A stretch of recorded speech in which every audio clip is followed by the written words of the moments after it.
so exciting to see this place full, to be talking about the history of Utica and the struggle as it continues. And I really want to thank Reverend Williams for jumping in with both feet to this event. He opened up the church to us. He and his wife Deborah took on some of the heavy responsibilities it took to pull this evening together. And even though he didn't know me, and he didn't know Mary Hayes Gordon, and he didn't know Jan DeVicis, he embraced the idea and absolutely ran with it. So thank you.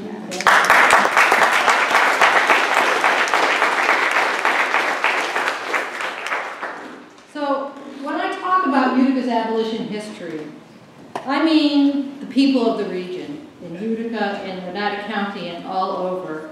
And by that I mean the African American, the indigenous, and the white people who played both written and unwritten roles in helping to end slavery in the United States. And they helped in many different ways.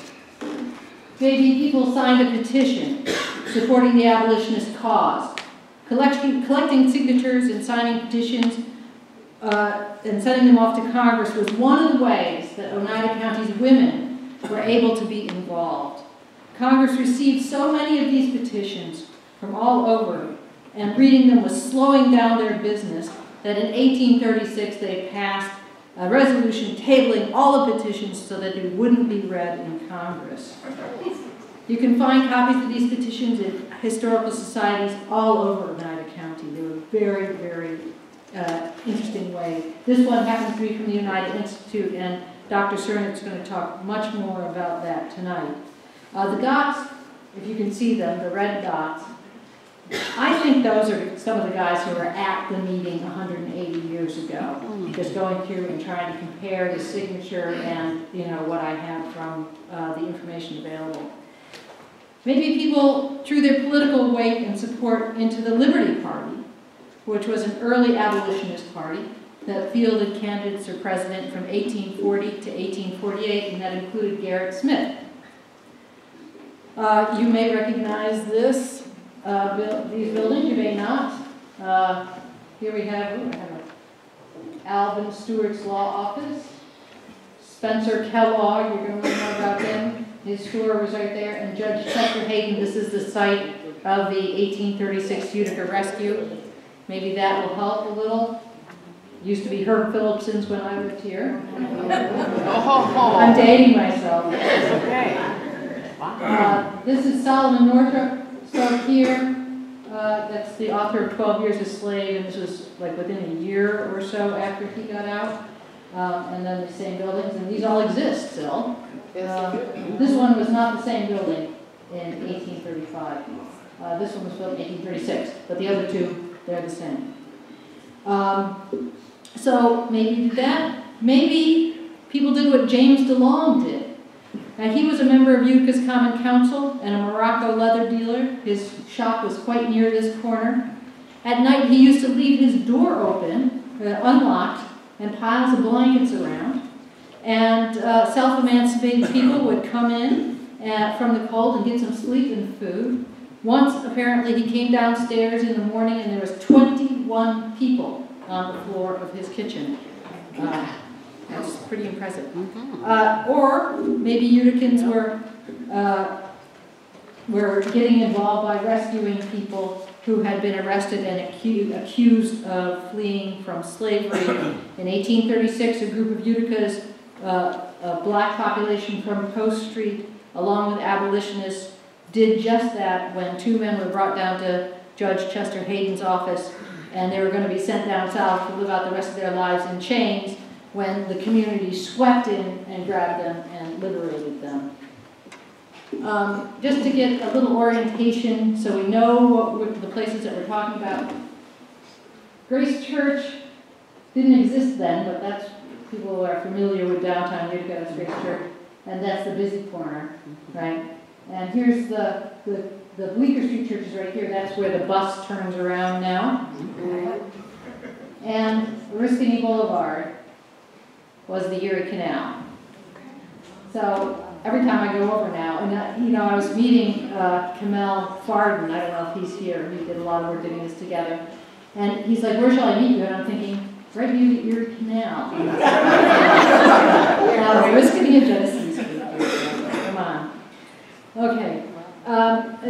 Maybe the folks who were getting involved with some of the hundreds of men who showed up 180 years ago at the church. Those folks were there for the founding meeting of the statewide New York Anti-Slavery Society. Here's an outline, just an outline of what happened 180 years ago. Despite weeks of hostile denunciations and meetings and articles in many of the local, regional, and national press, vilifying the Anti-Slavery Society, hundreds showed up at the church to get on with business. Being for abolition at that time meant that you were for the immediate release of the enslaved with no compensation to the slaveholders. Meanwhile, at the courthouse here, church here, you can see they're very close to each other. There was a group from the Utica branch of the American Colonization Society. They pulled themselves together and demanded that the convention be disbanded. They formed a committee of 25, and they marched to the church. The American Colonization Society was sanctioned by Congress. They were building a colony in Liberia. This already existed. It was already having major problems, even in 1835. And they were going to send people of African descent there to be colonists. It was a mixed bag politically. Some of the people there were people of good faith, and then there was others who just wanted to get rid of all the free black population because they considered them dangerous to slavery, and they were probably quite right about that. In general, they did not believe in immediate emancipation, and they thought it was a disaster that was going to rip apart the country. Their membership was very significant men in power, gentlemen of property and standing in Utica. Samuel Beardsley, he was in Congress at the time. Alexander B. Johnson, important public intellectual. Also, I believe that Johnson Park in Cornhill is named after him because he did a lot of road improvements. But he was a slaveholder in Utica. Right. Johnson Park in Cornhill. Joseph Kirkland, he was the mayor of Utica at the time. He was not at the riot. He was out of town. And he took that because he's very smart politically. He wasn't there on the day of the riot. John Devereaux, he became Utica's mayor in 1839-40. Horatio Seymour, he's a very well-known guy. He participated in the disruption and went on to become mayor of Utica in 1842 and governor of New York State in 1853.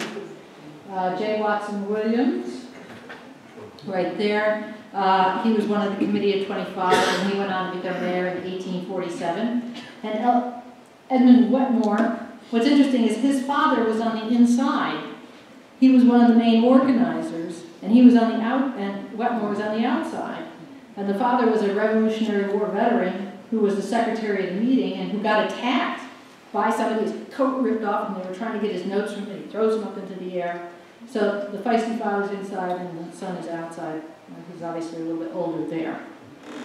The Committee of 25 wasn't just some guys who got together. It was like the editor of the Utica Observer, an assessor, an alderman, a good number of lawyers, men of business, 3 guys from the Common Council, a bookkeeper, judge. They marched to the church, and they got a group who had been whipped up by all the information in the press, who followed them over to the church. Now let's just break off for a second and talk about the abolitionists who were there. There's Alvin Stuart. He was the president of the Utica Anti-Slavery Society. He was a lawyer, and he assisted in the 1836 rescue. That was his office on the corner and overheard Phillipson's. There's Spencer Kellogg, another mayor. I seem to be picking a lot on mayors. When I was at the mayor's office, they had this beautiful picture with all the different mayors on it. I recognized names, and they scanned it for me. They were very kind. So I'm not just picking on the mayors of Utica, but that's the way it goes. Bri Green, you're going to hear a lot more about him from Milton Sinnott. He was the president of the Oneida Institute in Whitesboro. Charles Stuart. He was a former principal of Utica Academy who, after the so-called riot that disbanded the conference, he started walking to Peterborough, where Gerrit Smith was going to reconvene the meeting the next day under his protection. And it was raining, and it was muddy, and he made it as far as Vernon, and he went to an inn. And in the middle of the night, the innkeeper knocks on his door and says, "Hey, there's a bunch of people out here who want to talk to you." And he's like, "I'll see them in the morning," and rolls over and goes back to sleep because he didn't feel like getting beat up right at that moment. There was also three nationally known abolitionists. Lewis Tappan, his brother, and he were silk merchants. Tappan owned one of the abolitionist newspapers. He was kind of a frenemy of Garrison. He's known for organizing the successful legal defense of the captives from the Amistad ship. Then there is David Ruggles. David Ruggles is a really cool guy. He is a brilliant African-American abolitionist. He was a newspaper man. He had the first black-owned bookstore in New York City. He literally went home from this conference, and in November, there was a racist riot against his store, and they burned the store and stuff. He was a conductor on the Underground Railroad before they had the word Underground Railroad. He found Frederick Douglass on the docks in New York and helped him get organized and move on. He was at Douglass's wedding to his wife. He also founded the Vigilance Committees. The Vigilance Committees were an active way for African Americans and in free communities to protect themselves from being kidnapped by slave catchers, the same story that was in 12 Years a Slave. He also helped people who were escaping or who had already been captured. That's what the Vigilance Committees did. In New York, they went to the harbor looking for illegal importation of people or people who were coming from Africa or the Caribbean. And also there was Elijah Wright. He's from New York. He was a longtime abolitionist, had several periodicals. Apparently he was the target of an attempted kidnapping, and they wanted to take him to South Carolina. And I don't know what exactly. He was the first person in the Boston area arrested and tried under the new fugitive slave law. He was tried in 1851 for helping a guy escape to Canada, but he was not convicted. And then there's Gerrit Smith. He began the day of Peterborough. He began the day at the Convention out of Curiosity. He was a leading member of the Colonization Society. And it's important to know that during this disruption, he stands up and says, "Come to Peterborough," because he was outraged because we have the right to free assembly. And that disruption was stopping that. So he invited everybody to come to Peterborough the following day. Within a year, he was no longer a member of the Colonization Society, but president of the New York Anti-Slavery Society. After the meeting was disrupted, the mob was running all over the place. They broke into the abolitionist newspaper, Standard and Democrat, and threw furniture out the window and threw the type out onto the street. They threatened the people who were in the hotels. They threatened people down at Clark's Temperance House, which was where the abolitionists regrouped to figure out what they were doing. They also ran up to Alvin Stewart's house. Now, his house was across the street from the Fort Schuyler Club. The Fort Schuyler Club, by the way, is the same building as was there in 1835. And this was national news, and the riot had reverberations here in Utica. After this disruption, abolitionists were able to come to Utica and talk, be here for weeks and talk, and no disruptions in the same way, no violence. So it really was a turning point. Okay. I just want you to look at this for a second. I was reading the Ferguson report about the killing of Michael Brown and what was going on in Ferguson, and the guy who wrote the introduction talked about this timeline, which I recreated.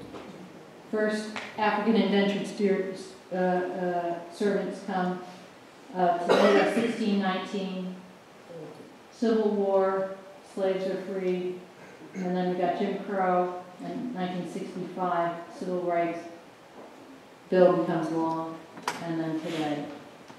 So when I look at this, I have to ask myself, does history have weight? Right? Is it crushing? Is it on people's shoulders? Is it internalized in different ways in different people? How long does it take for 350 years of institutionalized racism and racist attitudes to change?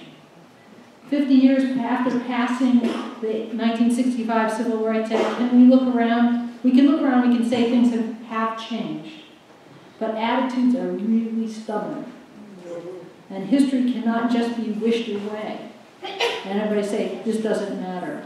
If you have, when something happens, you have people who've been enslaved and people who haven't, and then everybody moves forward at the same speed, you've got a problem. That's not exactly what's happened, but I mean, it's just... So, tonight we promise to talk not just about Utica's abolition history, but also the links from the slavery era into today. And I suggest we start by reading the 13th Amendment. I'm going to zoom in a little bit there. Section 1, right there, reads, "Neither slavery nor involuntary servitude, except as punishment for a crime whereof the party shall have been duly convicted, shall exist in the United States or any place subject to their jurisdiction." Ratified 1865. So, I don't like to make complex issues really simple, but, the seeds of mass incarceration and the repression are sown right there in that document. And I hadn't even though I've been educating myself about racism for a couple of decades, I hadn't heard that until I went to Troy, New York for a conference that people organized, and somebody read it out loud. I was like, why have I never read this before? So there is a perceived need to exert absolute control over the lives of African American people. It started with slavery. It rolls on through Jim Crow, and it's still alive today in police repression, at racism and mass incarceration. If you look at the populations of the largest cities in the country, New York, Los Angeles, Chicago, Houston, prisons, then Philadelphia. There's almost no millionaires or billionaires in prison that I know of. It's a disproportionate number of Black and Latino men and people from the Black and Latin community.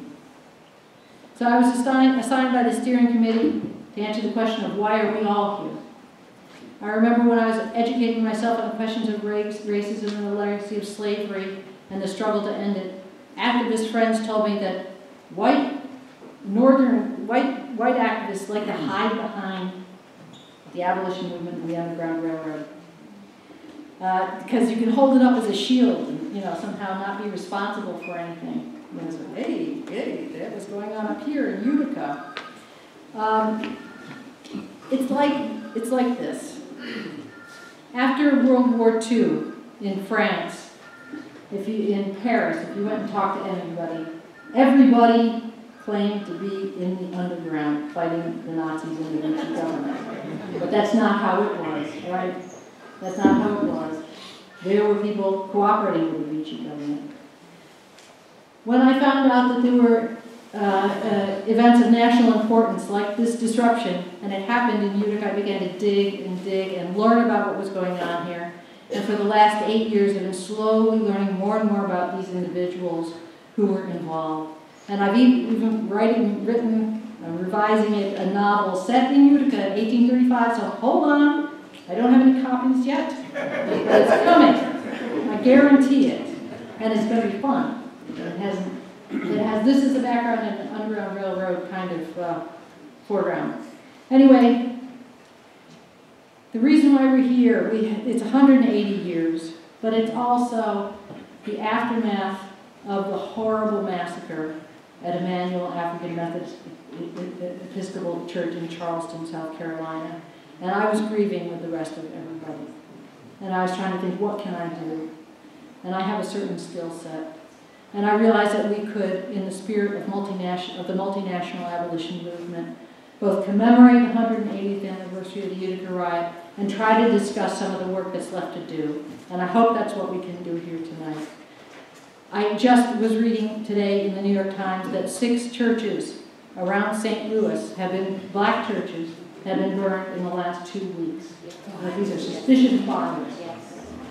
So that legacy is still with us, and we have to fight our internalized racism and the externalized racism. Make connections, reach out to people tonight if you don't know them, get out of your comfort zones, and thank you so much for being here tonight.